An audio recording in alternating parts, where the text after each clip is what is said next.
Today we're going to go over 3 tips for TIG welding aluminum joint setups.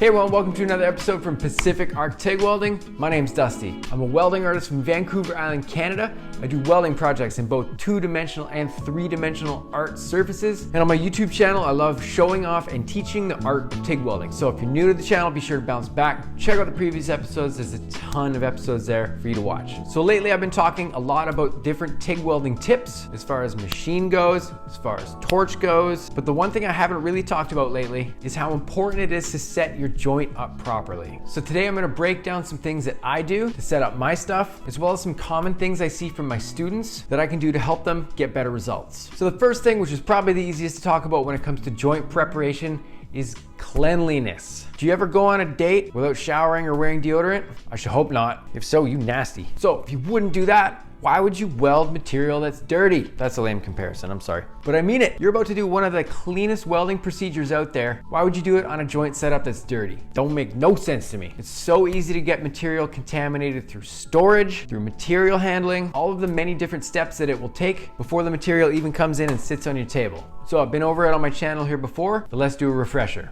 Some of the most common things I use to clean my material: isopropyl, rubbing alcohol, lacquer thinner, and acetone. So first, I only usually use isopropyl or rubbing alcohol for simple stuff like pen or marker that I've put down on material for my layout. It's not strong enough to cut through any serious stuff like grease or dirt or any other real kind of actual tricky stuff to remove. So I pretty much only use that stuff for light duty cleaning. The lacquer thinner that I use genuinely does a much better job than isopropyl or rubbing alcohol. It will cut through grease as well as most dirts and stuff or other contaminants that your plate may have come in contact with. However, I do find with lacquer thinner that it does tend to leave a slight film depending on what it is that you're cleaning off. But overall, it does do a pretty good job of getting rid of almost everything. So it's definitely one of the better options you can go with. Just use discretion on what it is that you're cleaning and how much you got to really take care of before you can get welding.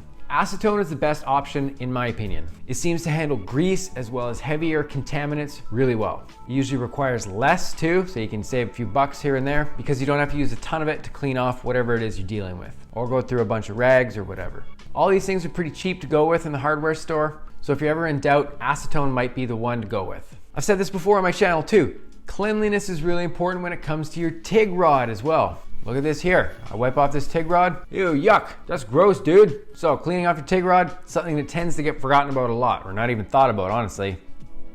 So give them a quick wipe down with a fiber or something clean and soft, and you're ready to rock. The second thing I want to talk about is how important your fit up is. If you do not have a good fit up, it is going to be very difficult to control things like your basic fundamentals of a good looking weld. You're gonna have to make sure that you pay extra attention to annoying stuff like making sure you close up the gap properly. And paying extra attention to stuff like that will make you forget the simple stuff, such as consistency and a proper weld profile. Look at this coped tubing here. This fit up sucks. And obviously, if the fit up sucks, the weld is gonna suck too. So take the extra time to make sure you get a proper fit up. Sometimes it's even worth filling in with a little bit of MIG welding, close up that gap, and then detail it down. See here, this is a super stupid gap. I filled it in with a bunch of tacks from a MIG gun, and then detailed it down with a grinder and an orbital sander, and cut the groove out completely with a clean blade.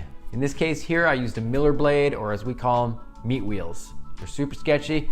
If you're ever gonna use one of these, be very careful with them. But they do a great job because they cut out a groove without leaving any kind of inclusion like you would get if you were using any kind of an abrasive disc, cutting wheel, whatever, you get the idea. So as you can see here, here's another example. I've done the same thing. However, we see some holes from the gap still and some ugly stuff we're gonna have to deal with. Now still, this is a million times better than it was, but come on, still. If I was gonna take the time, fix this up, I would make sure I fill in all the gaps completely, really clean, really spotless, and then after all that, I'm ready to party. So always make sure, especially with some joints that are gonna be really visible after they're done, you wanna make them look good. Take the extra time to set things up properly. It's gonna be much easier to flow a really nice weld across a plate without having to deal with a bunch of stupid variables like closing up a gap. The third thing, and the most important thing in my opinion, is tacking. Tacking is basically something that's gonna set the foundation for the pass that will go over or across it. Have you ever seen anybody tack something together that they're gonna TIG weld and their tacks look really uneven, some of them too big, some of them too small, some of them off to the side?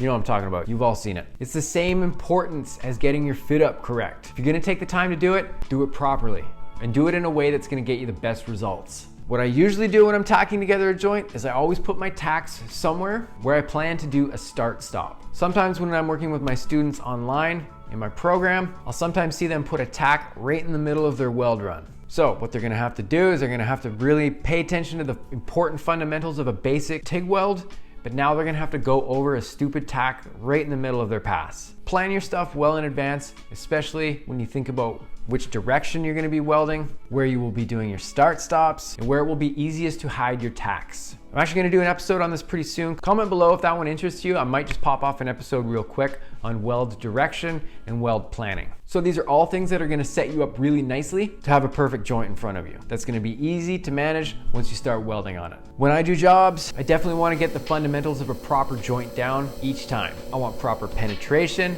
I want proper cleanliness.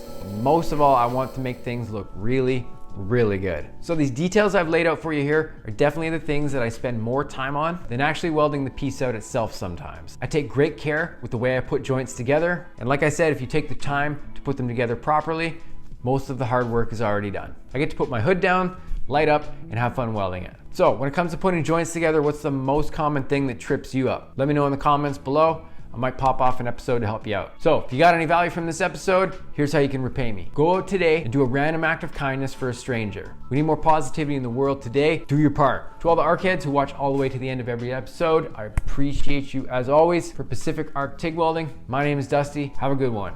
Peace.